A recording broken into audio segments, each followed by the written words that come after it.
మినిస్టర్లు కాంగ్రెస్ ప్రభుత్వాన్ని పడగొట్టాలంటున్నారు. పారిశ్రామికవేత్తలు డబ్బులిస్తామంటున్నారు. అందరిది ఇదే మాట అన్న కొత్త ప్రభాకర్ రెడ్డి.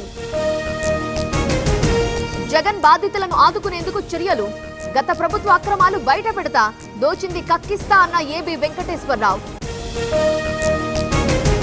నేడు ఢిల్లీకి సీఎం చంద్రబాబు, రేపు కేంద్ర మంత్రులతో భేటీ. రాష్ట్ర సమస్యలపై చర్చించనున్న సీఎం. ఇవాళ ఏపీ కేబినెట్ సమావేశం. అమరావతి రెండో విడత భూసేకరణపై చర్చ. కొత్త అసెంబ్లీ, సచివాలయం, హైకోర్టు నిర్మాణానికి టెండర్లు.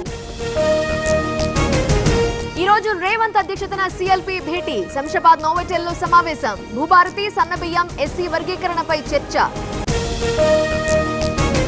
హైదరాబాద్ చైతన్యపురిలో పోలీస్ దాడులు. వైల్డ్ హార్ట్ పబ్ లో అసభ్య నృత్యాలు. 17 మంది యువతులు, యజమాని అరెస్ట్.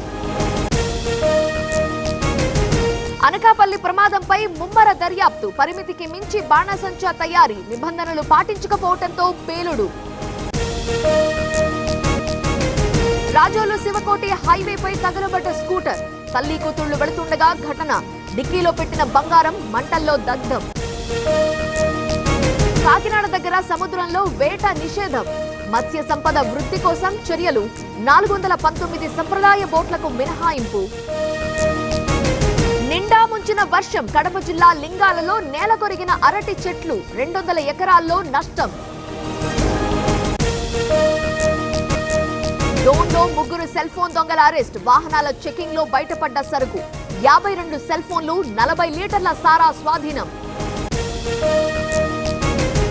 మార్కాపురంలో చెన్నకేశవ స్వామి బ్రహ్మోత్సవాలు. సింహ వాహనంపై ఊరేగింపు. దర్శించుకోవడానికి తరలి వచ్చిన భక్తులు. విచారణకు సహకరిస్తున్న తహవూర్ రాణా. 10 గంటలు ఎంక్వైరీ చేస్తున్న ఎన్ఐఏ బృందం. డేవిడ్ హెడ్లీతో మాట్లాడిన ఫోన్ కాల్స్ పై ఆరా.